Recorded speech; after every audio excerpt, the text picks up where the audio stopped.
Olá, quarta-feira especialíssima, com um saber maravilhoso, especialmente para você. Nós recebemos hoje doutora Laís Bertoche. Doutora Laís Bertoche é lá do Rio de Janeiro. Ela é médica psiquiatra, é homeopata, hipnoterapeuta, terapeuta transgeracional. Você sabe o que é isso? Venha para cá, vamos falar sobre medicina, espiritualidade e saúde. Ela tem um currículo maravilhoso, é escritora, docente de vários cursos, congressista. Você tem que assistir. Vem aqui, ó. Olá, quarta-feira especial, magnífica. Temos aqui a doutora Laís Bertoche. Como eu já apresentei previamente, agora eu quero que ela conte para você que está aí nos assistindo quem é esta pessoa maravilhosa, linda, que eu conheço há muitos anos. Olá, doutora Laís, seja muito bem-vinda. É uma alegria ter você aqui. É uma alegria e uma honra para mim, Marta, estar com você, com todos os seus, todo esse grupo imenso, toda essa rede enorme construída por você. Muito obrigada. Por todos nós, né? É verdade. Nós estamos juntos.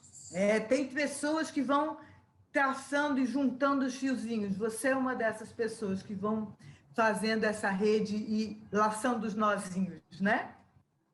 Estamos juntos. Sem vocês, né, que são convidados aqui para o programa, nada aconteceria. Então, nós somos um trabalho de equipe. E um trabalho de equipe só tende a crescer, não é mesmo? É verdade, é verdade. Nesse momento que a equipe é fundamental, né? A sinergia entre as pessoas é fundamental. A gente está com muita consciência desse campo, né? De consciência, né? E realmente eles funcionam e ampliam na medida em que a gente flui com eles, né? A gente vai bordando, né? Essa rede do universo, a gente vai com pontos sutis, né? E a gente vai bordando essa tela maravilhosa. Doutora Laís, eu gostaria que você se apresentasse para o nosso público. Então, eu sou médica, me formei em 81 e depois estava bem satisfeita com os resultados da medicina como psiquiatra, né? Tradicional, e comecei a buscar outras coisas. Acabei conhecendo a homeopatia, que foi assim, uma abertura imensa, porque ela trabalha basicamente com a energia vital, né? É outra forma de entendimento. Quer dizer, com essa energia que nos anima, né? Que nos faz estarmos vivos. E depois, aos poucos, eu fui descobrindo outras coisas. Eu descobri, por acaso, uma regressão de memória que aconteceu no consultório, de uma forma muito interessante. Eu estava com um cliente que não conseguia resolver o problema dele, não encontrava o remédio dele, e ele tinha uma dificuldade enorme na relação com a mãe, que era uma pessoa que ligava para ela, extremamente dependente dela, ligava para ela assim, de meia hora, no trabalho dela, e eu pedi a ela que fosse para a primeira vez que aquilo tinha acontecido, imaginando que ela fosse, tipo, período, no máximo, perinatal, né? Bom, ela foi para a cidade do Porto, em Portugal, e ela se vê entregando uma menina de uns 4 anos para uma mulher e viajando, pegando o navio e indo embora. Quando ela percebeu isso, ela começou a chorar, ela falou, essa era minha filha. Nunca foi intenção minha trabalhar dessa forma, né? Eu não tinha ideia de que isso seria possível. Mas, a partir daí, aquilo me surpreendeu muito, e eu falei, olha que coisa interessante, né? E comecei, comentei com alguns pacientes, e eles começaram a ficar muito interessados. E eu comecei dessa forma, isso foi em 91, a perceber que existia uma possibilidade de trabalhar com esse inconsciente, com essas memórias inconscientes. E depois fui fazer o curso da ABE-PTVP, né? em São Paulo, e aí seguimos e acabamos nos encontrando, né, Marta? É verdade. Feliz encontro. Foi muito bom mesmo. Muito bom, muito bom. Depois, eu estava trabalhando com uma moça que ela trazia, já com regressão, e ela trazia um padrão muito interessante. Ela queria engravidar, o marido queria engravidar, ela tinha um horror, medo assim absurdo de engravidar. E quando eu comecei a pesquisar e perguntar, a mãe dela tinha tido problema no parto dela, a avó tinha tido problema e a bisavó tinha morrido no parto. Falei, opa, tem algo estranho aí, interessante. Está começando a ficar interessante. O que está acontecendo? Exatamente. E aí decidi, então, fazer formação em terapia de família, para ver se eu entendia esses laços, essas conexões. E num congresso de terapia de família, lá no Sul, eu conheci a constelação familiar, do Bert Hellinger. Fiquei muito interessada naquilo também. Imagina. Né? Mas tinha tudo a ver com o que eu... Você sentiu? Tudo. E aí acabei fazendo com o Bert, que já estava vindo para o Brasil também, né? Já tinha vindo aqui umas 3 vezes, talvez, ou um pouquinho mais, e comecei a fazer os workshops com ele. E eram 10 dias de workshop, era uma loucura. Imagino. Mas, olha, foi extremamente rico tudo isso. E depois juntei tudo isso, quando eu precisei fazer a minha monografia em terapia de família, eu já estava com todo esse material, falei, bom, vou escrever sobre isso, sobre a minha prática, né? E falando sobre a minha prática, quando eu estava apresentando a monografia para a minha orientadora, ela falou, mas o que você está fazendo é terapia transgeracional. Eu falei, é isso, terapia transgeracional. Pronto, bingo! E aí surgiu o nome, porque a gente junta todas essas coisas, inclusive a compreensão dos campos mórficos, dos campos de consciência e da energia vital que aninha e amarra tudo isso. Né? Então, fiquei com esse nome, terapia transgeracional, para explicar, para tentar juntar todas essas várias partes numa coisa só. E como é rico isso, né? A gente poder entender que faz parte de um todo, né? Esse trabalho é parte de um todo, né? Não tem nada isolado. Na verdade, a gente vai conectando aquilo que é necessário para aquele cliente que vem nos buscar, não é verdade? É verdade, é isso mesmo. É isso mesmo. Eu fico encantada. Objetivo, né? Fico encantada. A gente poder... E, sem dúvida, eu percebo que todos nós que trabalhamos dessa forma mais holística, o que a gente está visando é levar essa pessoa a liberar todos esses bloqueios, esses desentendimentos, né? Esses bloqueios, para que ela possa assumir a sua essência, a sua realidade interna, né? Aquilo que ela realmente é. Que bacana, né? Você, como médica, né? Primeiro a ideia mais cartesiana, né? da medicina, e poder abrir espaço e conhecer uma outra forma de abordar a medicina, trabalhar com saúde, né? Não mais com doença, mas com saúde, não é? Que isso eu falo que é a arca do tesouro, né? Aquele baú de tesouro que você abre, se encanta e fica contagiada com isso. Eu lembro quando lá no Maranhão, no 2º congresso, o 3º Congresso Nacional de Terapia Regressiva, que você falou sobre a terapia transgeracional. E eu fiquei assim, ó, de boca aberta, porque eu fiquei tão encantada com o teu trabalho, que ainda falava com o Ribamar lá, que era presidente do Congresso na época. Sim. Eu fiquei apaixonada por essa mulher, eu quero conhecer mais sobre o trabalho dela.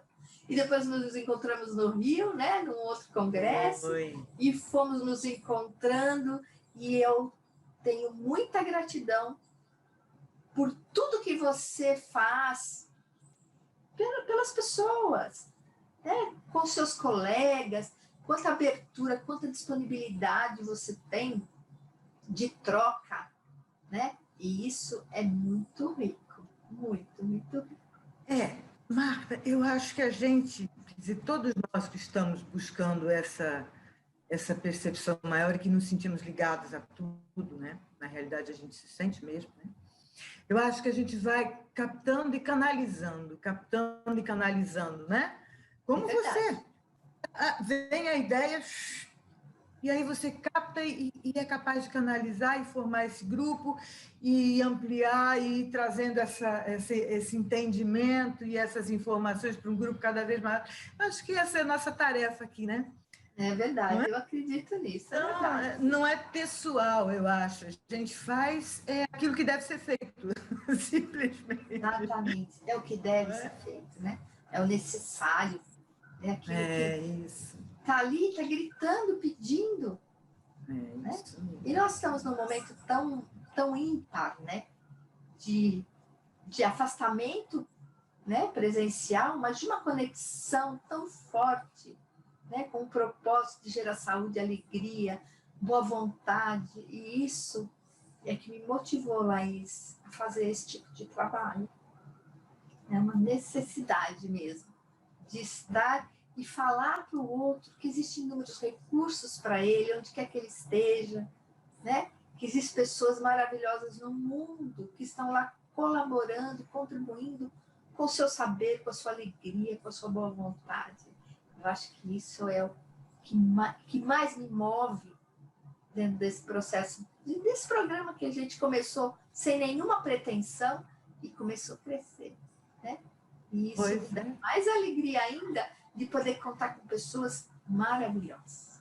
Laís, eu tenho uma pergunta para fazer para você. E tem mais 3 aqui, ó, além das minhas, mais 3 que eu recebi ontem à noite. Olha lá. Eu gostaria que você me contasse, eu preciso ler porque eu tenho várias perguntas, sabe? Várias. Como é que você aborda os estados emocionais numa consulta médica, né? Olhando dessa forma nova, né? Nova entre aspas, né? Na verdade não é nova, porque faz tanto tempo que você faz isso, mas para o mundo da medicina isso é mais novo, né? Como é que você aborda os estados emocionais como psiquiatra, homeopata e terapeuta transgeracional? Como é que você consegue fazer essa costura, né? Se é que eu posso chamar assim de uma costura? É interessante, eu aprendi muito com a homeopatia. A homeopatia, ela busca nas pessoas o que é raro, estranho e peculiar. Na realidade, o terapeuta de vida passada também busca o que é raro, estranho e peculiar, não é? E a partir daí, dessa percepção, dessa individualização da pessoa, porque cada um, por exemplo, depressão. É muito comum o paciente chegar, eu estou deprimido. Sim, mas como é a sua depressão? Porque, na realidade, é essa identificação do que é particular, do que é exclusivo, do que é raro e peculiar, é que a gente vai podendo trabalhar de uma forma mais ampla, tanto no nível da homeopatia, porque na homeopatia, cada medicamento é uma personalidade, né? É um arquétipo, é um ser vivo, vamos dizer assim, né?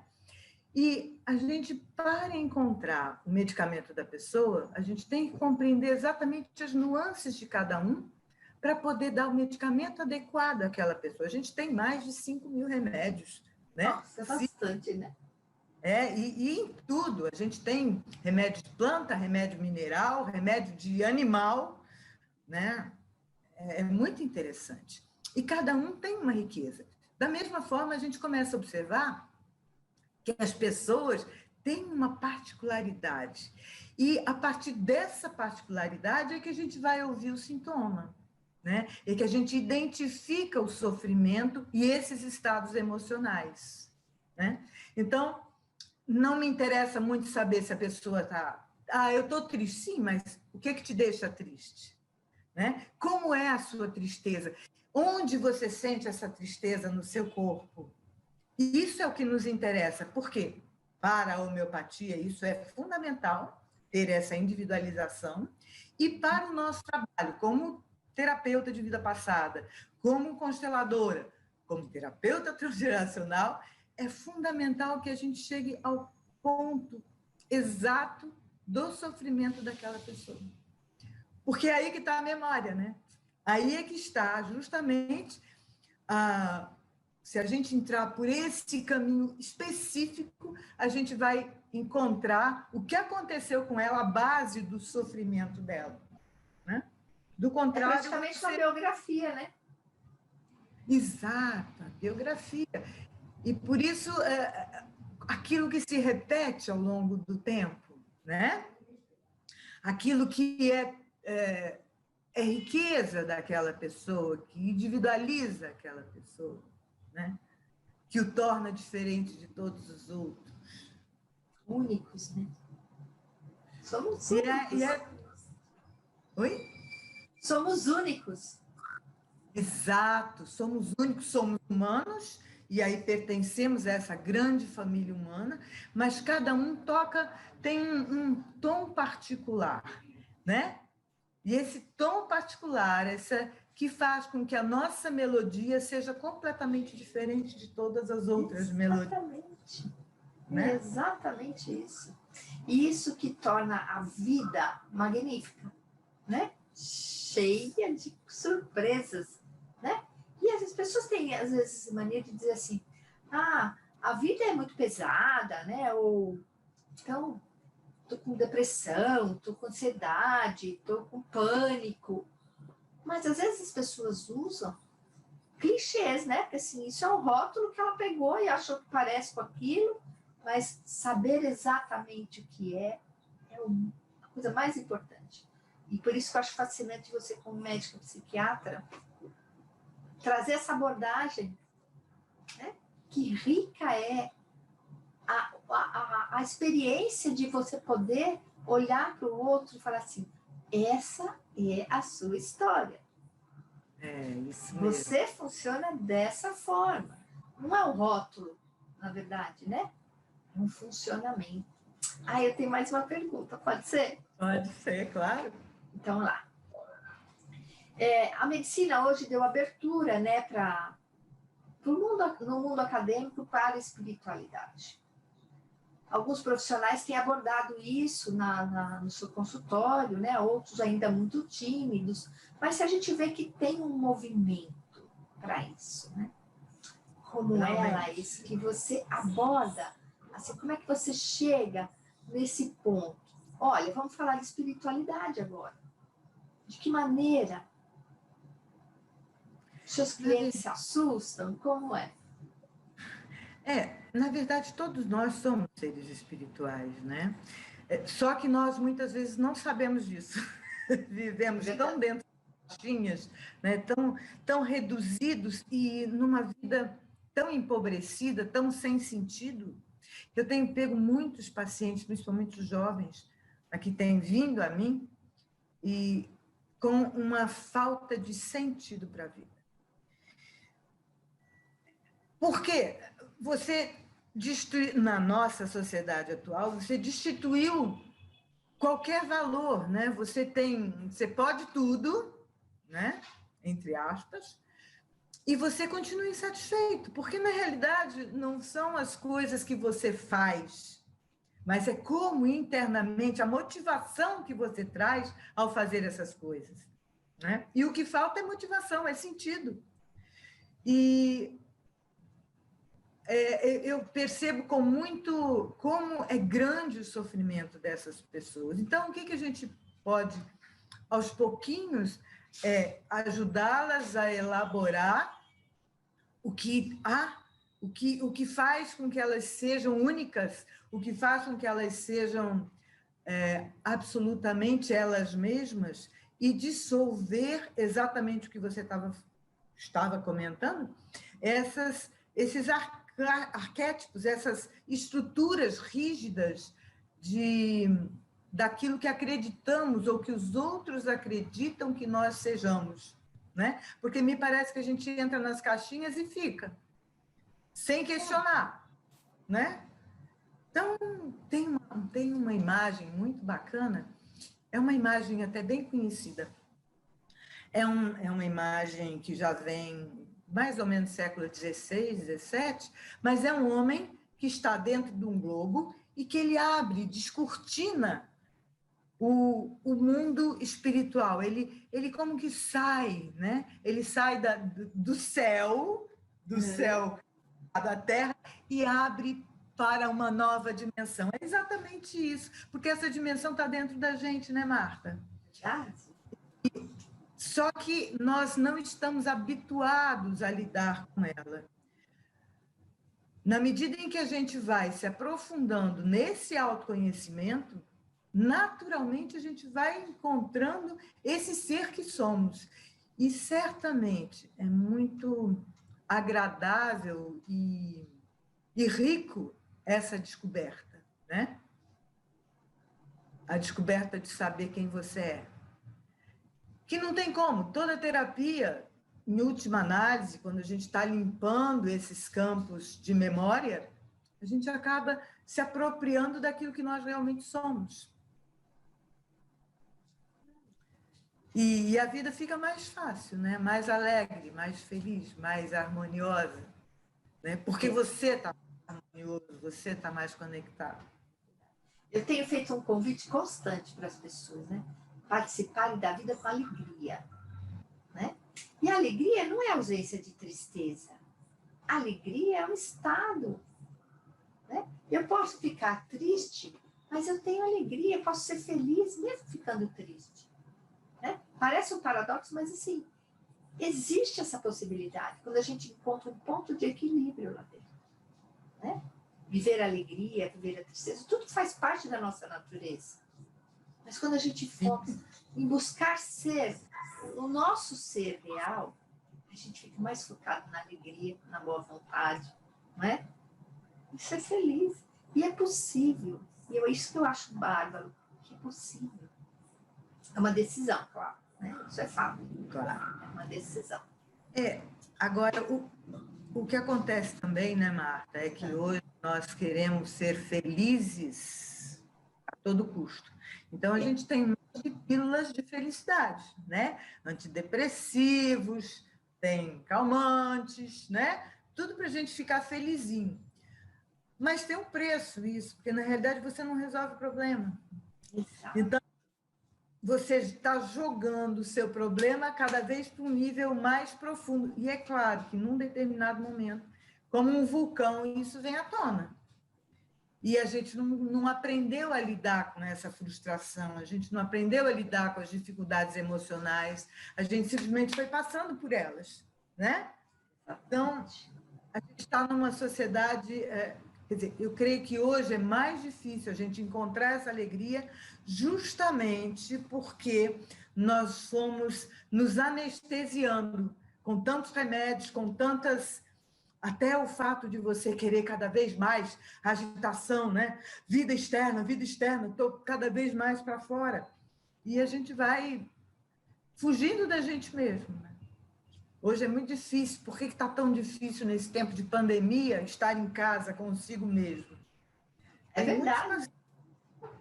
Enlouquecidos, não é? É verdade, é verdade. Difícil, é muito doloroso, não estou habituado a ficar comigo, né?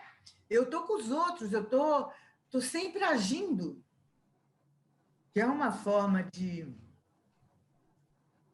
E é vivendo como um personagem, na verdade, né? Viver, exato, vive como um personagem o tempo inteiro, Mas... E não tem conhecimento do que é ele mesmo, né? Do que ele realmente deseja. Você não sabe, você sabe o que o grupo deseja. E aí você quer o que o grupo quer, né? mas você não sabe quem é você, você não tem a menor ideia do que você quer, do que você pretende, absolutamente nada. Você acha que isso está ligado à questão do necessariamente tenho que pertencer a determinado grupo? Eu creio que sim, porque você não consegue ficar sozinho. Então, você tem essa sede de pertencimento. Concordo com você plenamente. Você não sabe quem você é. Você não se habituou a fazer essa introspecção. Veja, hoje as crianças, o que a gente faz com as crianças? A gente enche as crianças de atividade, não é? Eles não têm tempo para ficar com eles, para ficar no ócio, né? Para ficar pensando. Não podem. A televisão ligada ou qualquer coisa, sempre na agitação, não se tem tempo para estar consigo. Né? Um silêncio interno, né? Silêncio interno, os joguinhos, a internet. Eu vejo com os meus pequenos aqui, quer dizer, com as crianças que me procuram, jovens, realmente, criança nem tanto, mas mais jovem e adolescente, tira a internet deles, para você ver o que acontece. Parece que falta um órgão, né? E eles ficam completamente intolerantes, eles se tornam intolerantes a essa frustração. Eles não aceitam, eles brigam, eles chegam a agredir as pessoas por causa disso. Quer dizer, onde a gente está, né? É uma coisa assim, de ficar um pouco mais alienado da vida, né? Isso faz parte. Tudo bem, hoje a tecnologia está aí para nos servir de várias maneiras, né? Mas quando você entra numa alienação, você acaba deixando de saber quem é você mesmo. Isso desde criança, né? Isso vai ser uma coisa construída, né, Laís? Pois é, e uma coisa que se diz é que não se deveria dar celular e permitir que as crianças ficassem na frente da TV, porque tudo isso é uma forma de alienação, né? Não é ruim você ter a justa medida, mas o problema é ter a justa medida, não é? Achar um ponto, né, que seja bom. E a criança não tem como discernir isso. E os pais acabam deixando as crianças entretidos, né? Porque assim também eles têm consciência de que eles sabem que a criança não vai para a rua. Não vai, então, não, é preferível ele estar em casa. O que a gente está construindo aí? Como é que são essas crianças extremamente individualistas, né? Não conseguem perceber o outro porque eles não estão lidando com o outro, não é verdade? É uma situação bem complicada, viu? Eu creio que se a gente não tomar algumas providências, nós, quanto pais, quanto educadores, né? Quanto terapeutas, se a gente não começar a alertar as pessoas em relação a isso, a gente vai ter, e eu creio que já estejamos tendo, problemas assim bem importantes. Eu acredito também. Daí, posso fazer mais uma pergunta? Claro. Qual é o impacto que esta abordagem que você tem na saúde do seu cliente, né, do seu paciente? Como é que ele recebe isso? Que impacto isso tem? Porque é uma abordagem muito diferente de uma médica e um médico psiquiatra. É verdade. É interessante. Eu tenho um trabalho que eu faço com dependente químico, num CAPS de dependência química. E nós somos 2 psiquiatras. O outro psiquiatra trabalha de uma forma muito específica, organicista, com os medicamentos. Claro, eu lá tenho que usar muitas vezes alguns medicamentos, sim, porque a pessoa não dorme. O desequilíbrio que gera o fato de uma pessoa não dormir é imenso. Sim. Ela vai, cada vez, se ela não dorme e continuamente não dorme, daqui a pouco ela está num grau de irritabilidade e de tensão emocional para ela e para os outros completamente danoso, né? Então a gente tem que fazer medicamentos para poder equilibrar um mínimo para depois poder tratar melhor. Mas nesse lugar eu estou comparando porque é mais fácil comparar ali que a gente vê, né? Então quem é que acaba me procurando? são aqueles que têm questões, principalmente espirituais, emocionais, mas ligados a uma espiritualidade.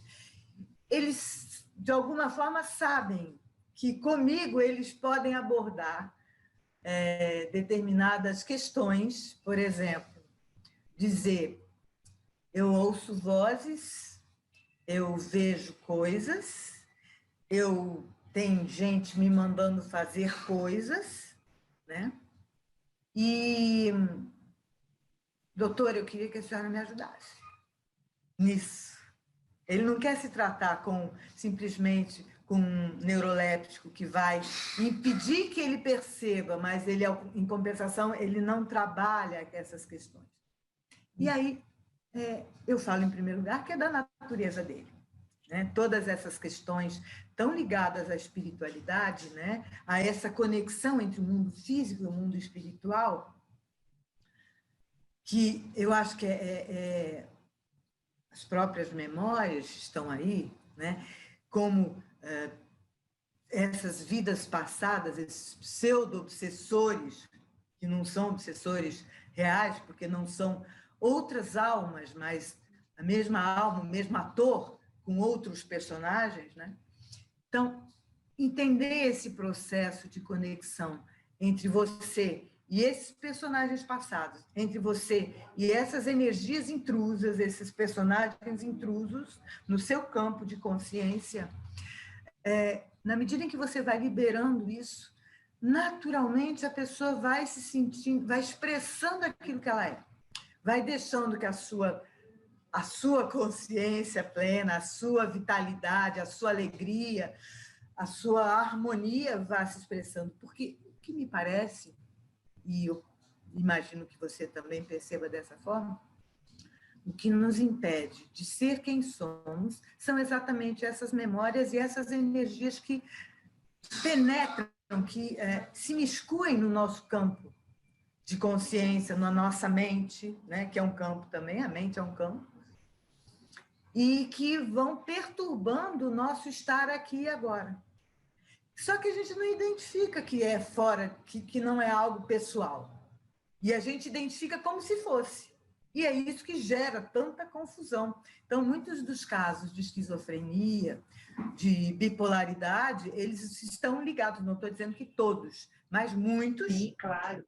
Eles estão relacionados com energias intrusas. E por isso também é que eu acho que é tão difícil se encontrar uma causa orgânica, por exemplo, para uma esquizofrenia. Não estou dizendo que não haja alterações bioquímicas no processo, mas a causa real, se você buscar no campo de consciência, você encontra o verdadeiro vilão do sofrimento, né? E é isso que a gente observa. Na medida em que a gente vai limpando, vai tirando essas crostas, esses engramas, e vai liberando esses personagens intrusos do campo, a pessoa vai se apropriando de uma forma muito rápida. No trabalho do CAPS, uma das coisas muito comuns é morre um familiar, por exemplo, pai alcoólatra, a pessoa não bebia, a partir daí ele começa a beber. Está evidente, o pai está junto daquela pessoa. A gente não tem, principalmente no Ocidente, nós não temos uma cultura que nos facilite o entendimento da morte. Ao contrário, a gente tem muito medo da morte, né? A gente quer sempre estar vivo, sempre estar vigio, sempre estar... Maqueia, inclusive, as pessoas, para não parecerem que morreram, não é? E isso nos traz muitos problemas, porque nós, muitas vezes, se morremos de uma forma... Por exemplo, se eu estou num CTI e eu morro sedado, é muito difícil eu compreender que houve a morte. Toda morte rápida, violenta, por exemplo, ou rápida, é muito difícil que a pessoa... Porque você continua vigil, você continua com consciência, você continua pensando, né? Então, como? Se eu morri, se eu estou pensando, então eu não morri. Eu estou vivo, né? Se eu estou sentindo, se eu estou vendo o outro, eu estou vivo.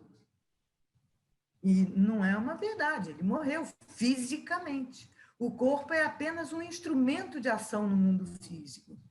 Mas a gente não pensa com o corpo. Embora...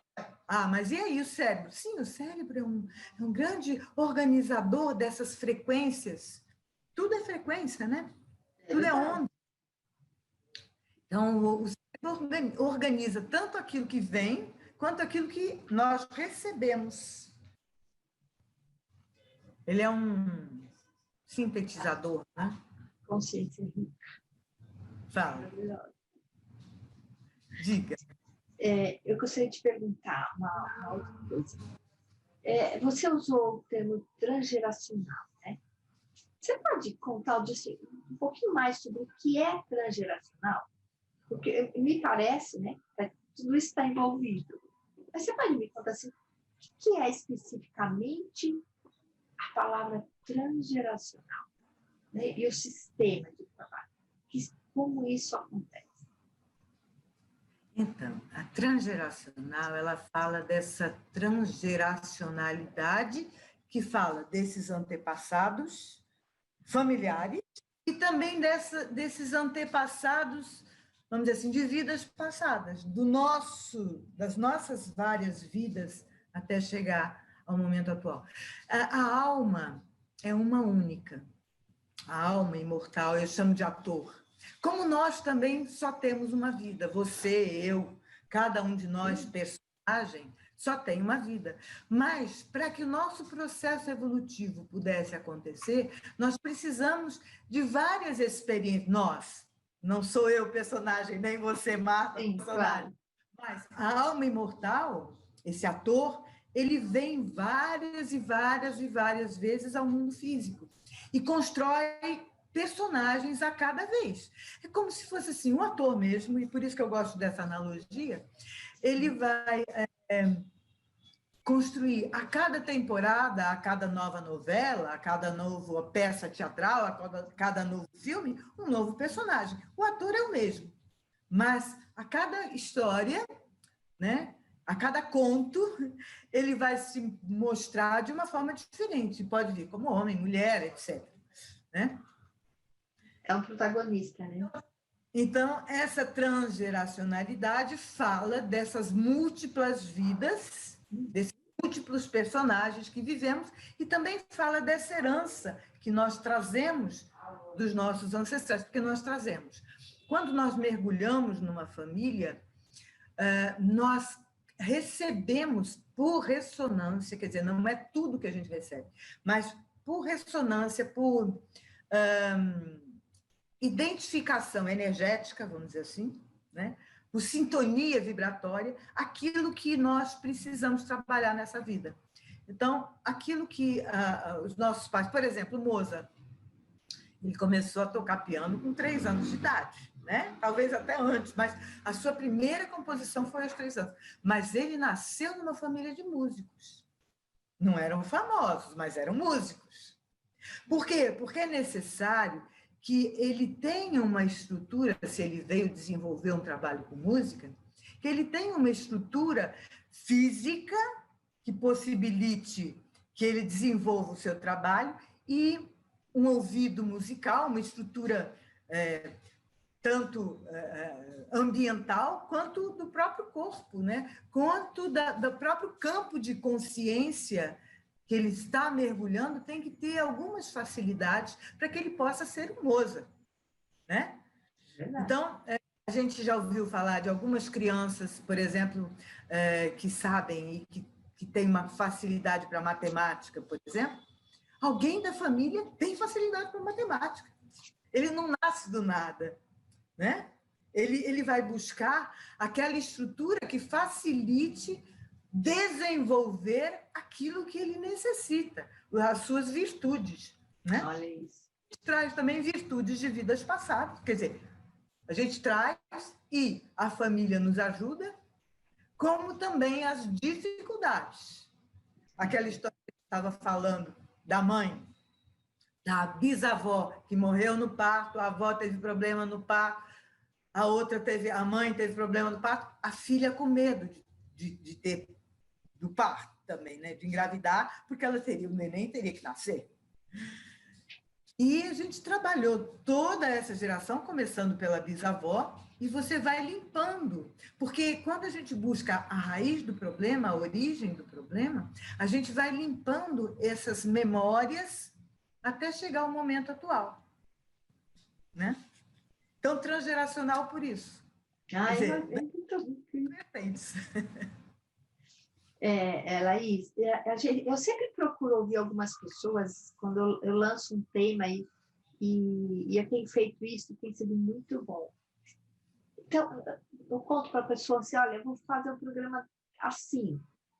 O que você gostaria de saber? Então, eu tenho uma pergunta para você, da Fabiana Santos Lima. O médico deve orientar a pessoa, né, o seu paciente, a procurar uma religião? Eu acho que o médico não deve orientar a procurar, mas deve perceber o que aquela pessoa está precisando. Né?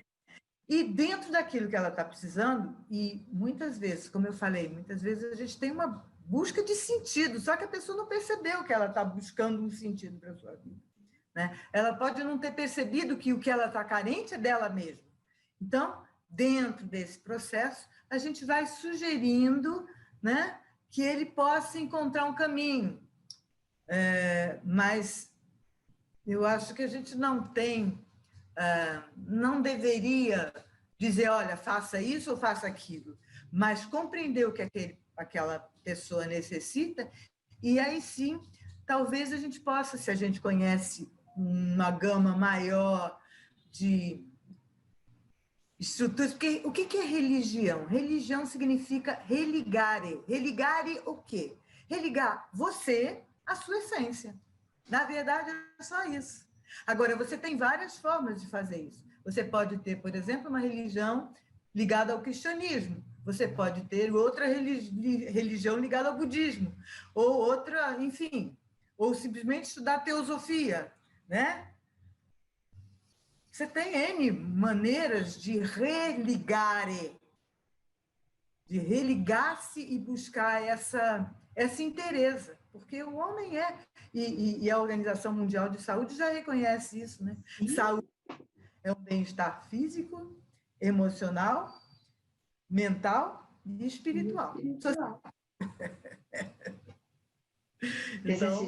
essa é a forma, né? a inteireza do homem, né? De estar inteiro. Exatamente. Né? E eu achei muito interessante essa pergunta da Fabiana, né? Porque, assim, muitas pessoas, às vezes, acreditam que o médico não pode tocar nesse assunto, né? Que esse assunto é proibido dentro de um consultório médico. Então, eu tenho uma outra pergunta aqui. Aqui, ó. Vou pegar essa primeiro. Do Sérgio Romero, ele é lá de São Luís, Maranhão. Nossa, que legal. Olha só, lá onde eu te conheci. Ó, um ateu, ele está fadado à doença, já que ele não acredita na espiritualidade, Deus, coisas do gênero?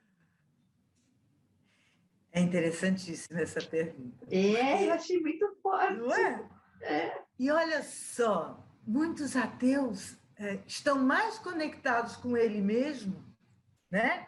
Mais em conexão com a alma do que uma pessoa que se diz religiosa e que está só vivendo dos cultos externos, né? Está só dos rituais externos, porque religar, exatamente como a gente estava falando, é a religação com a sua essência. Portanto, independe de você ter qualquer religião, mas é necessário um autoconhecimento. Por quê? Porque só o autoconhecimento ele vai fazer com que você perceba como funciona a sua mente e que você possa encontrar um caminho de equilíbrio para você, né? Ficar para fora, ficar raivoso, ficar irritado.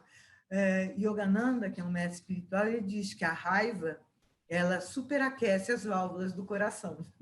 E que acaba tendo doenças por causa disso. A gente sabe, por exemplo, que o fígado é a sede da raiva. Se você está constantemente com raiva, você vai acabar tendo problema de fígado, de má digestão, mas ligado ao fígado, né? Outra coisa, se você está constantemente triste, você vai fazer um processo pulmonar. Não tem como. Eu me lembro, por exemplo, em 2010, Teresópolis, aqui a região serrana do Rio de Janeiro, teve aquela inundação, nossa, foi uma coisa assim absurda, muita gente morreu. E eu tinha casa lá, eu fui ajudar as pessoas, e como médica, eu nunca tinha feito pneumonia na minha vida, mas a tristeza era tanta, eu fiz pneumonia, pela tristeza, era muita coisa mesmo, soterrou assim, bairros inteiros, né? E é uma tristeza mesmo, né? Nossa, e foi muito doloroso. Então, eu tinha que fazer pneumonia mesmo. Por quê? Porque o pulmão é o órgão da tristeza, né? É onde a gente recebe, da mesma forma, a tireoide. Tireoide tem a ver com a energia de vida que você está. Se você não está com muita energia de viver, se você não tem uma palavra muito boa, que é a gana de viver, você vai ter problema com tireoide. Com muita probabilidade. Não estou dizendo que seja matemático, mas é uma grande probabilidade de você ter problemas, né, de tireoide. Né? Da mesma forma, o câncer de mama, né? Muitas vezes está ligada à vida como do feminino. É interessante, né? A mama, ela é um dos atributos do feminino, não é? É verdade. Talvez seja, talvez seja um dos maiores atributos do feminino, né? Para nós, porque é algo visível para nós mulheres.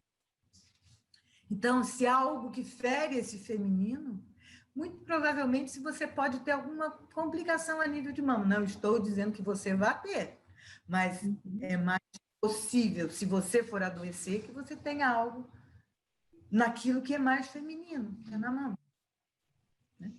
Isso é tão interessante, né, da pessoa aprender sobre isso, né? Buscar mais informações a respeito, porque a nossa saúde é o nosso bem mais precioso, né?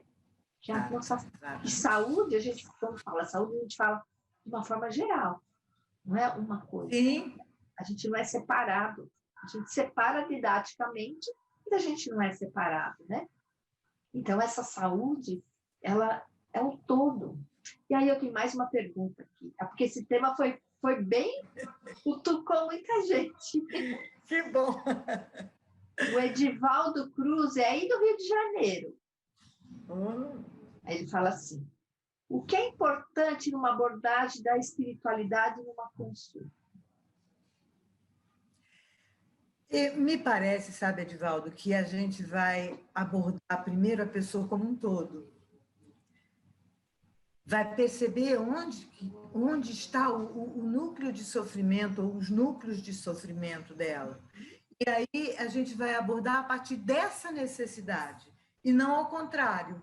Né? A gente vai receber essa pessoa, vai ver onde está esse sofrimento, e aí sim identificar como ajudar essa pessoa a sair e encontrar o sentido da sua vida, e encontrar aquilo que faz sentido para ele, né? Há pouco tempo eu estava lendo, o Viktor Frankl é um psiquiatra que já morreu, mas ele ficou 3 anos em campos de concentração.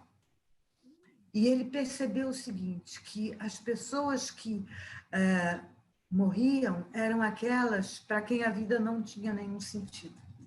Aquelas que tinham motivo para viver, essas lutavam até o final e conseguiam sair daquela condição de alguma forma. Sobreviviam, encontravam força para superar tantas e tantas dificuldades. E aí ele desenvolveu justamente o seu trabalho, que é o trabalho do sentido para a vida, né? Ele trabalha todo o tempo em cima disso. E ele diz o seguinte, diante do suicídio,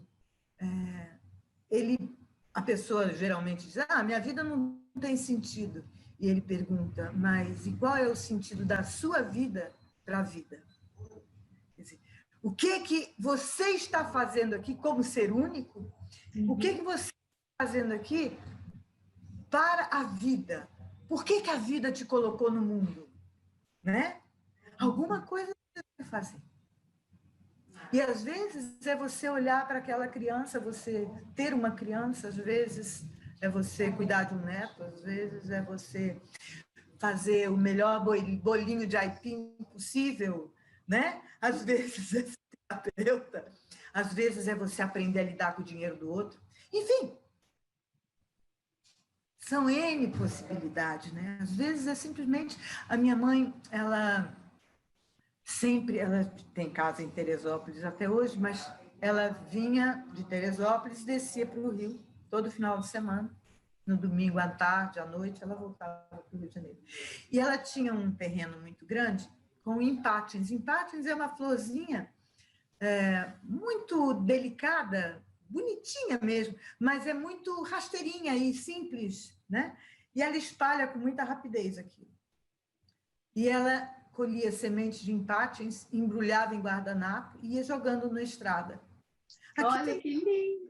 A vida dela, né? Então, onde eu vejo empátiens na estrada de Teresópolis, eu sei que foi ela que plantou. Então, você fala para ela que eu devo ter pego alguma muda, porque eu tenho aqui, que eu adoro, eu sou apaixonada por essa florzinha. É linda, né? É tão bonitinha, né? E quando eclode a semente dela, é uma explosão de vida, né? É verdade. Uma explosão de vida, exatamente isso. Não porque é? aquela planta, a beleza dela, a simplicidade, isso. e a beleza é encantadora. É isso mesmo. Laís, eu gostaria que você me contasse um pouquinho, né? Você me falou que você fez o curso de constelação, né? Faz a terapia transgeracional, a terapia regressiva. Como é que essas técnicas se alinham? Porque para você falar assim, olha, esse cliente eu vou usar isso, mas o que elas se alinham para que a pessoa, o seu cliente, né, o seu paciente, seja de fato beneficiado por isso? Excelente pergunta. Na realidade, são todas abordagens ou técnicas que serão usadas de acordo com as necessidades. Como é que é isso? Por exemplo, quando eu tenho paciente sozinho, não tenho outras pessoas juntas, se ele tem uma facilidade grande de entrar no processo de regressão com muita facilidade e encontrar esse engrama, essa memória e liberar isso, mas se ele tem essa capacidade fácil, geralmente eu utilizo esse recurso.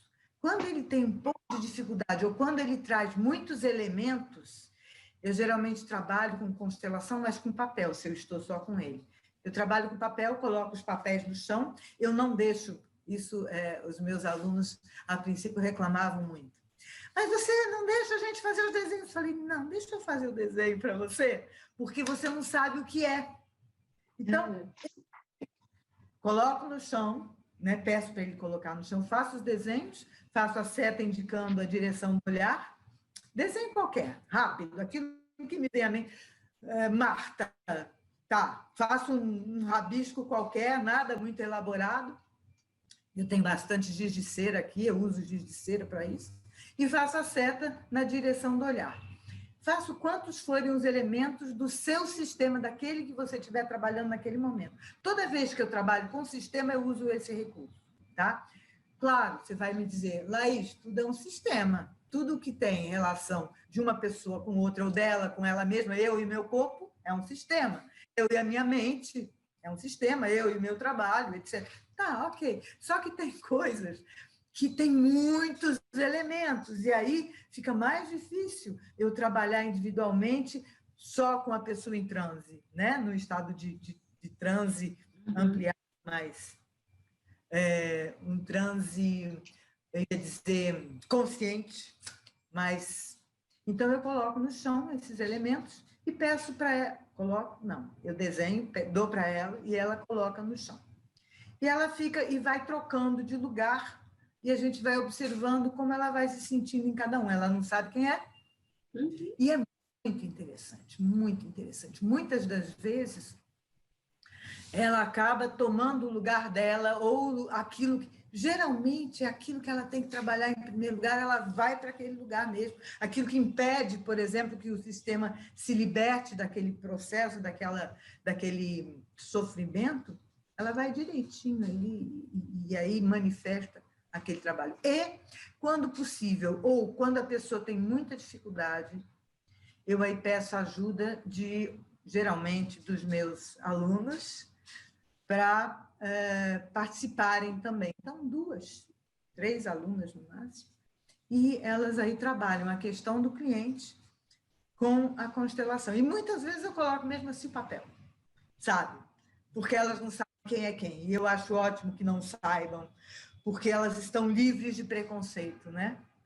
E quando a gente sabe quem a gente está representando, às vezes a gente, é seu pai, se eu sou o pai, eu tenho que me comportar assim ou assim. Se eu sou mãe, então zera isso, não tem como, né? Na medida em que eu coloco o papel e as pessoas não sabem o que é, elas só entram e representam aquilo que é necessário, sem ficar criando, né, imaginação ou entrando em crenças que ela tem.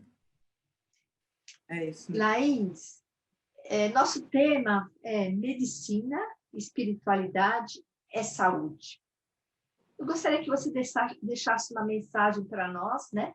Para quem está nos ouvindo, porque o nosso programa já chegou ao fim e eu sou muito grata pela sua presença. Eu que agradeço muito, mas gostaria, sim, de poder dizer alguma coisa. A gente está vivendo num tempo em que a espiritualidade é o que nos vai sustentar para passar por tantas dificuldades que a gente está vivendo, né?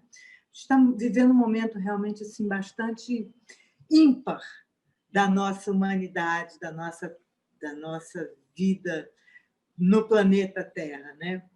Com bastante desafios.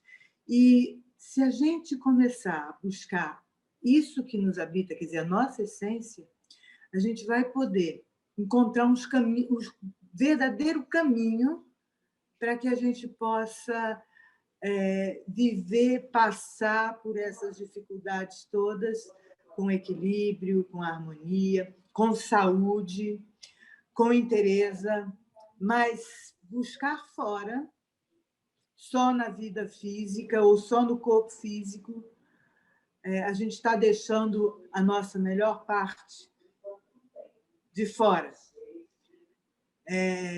Então, buscar, através da meditação, através do silêncio, através de uma conexão com o que nós realmente somos. E uma boa pergunta é: quem sou eu? Que é o enigma da esfinge, né? Quem sou eu?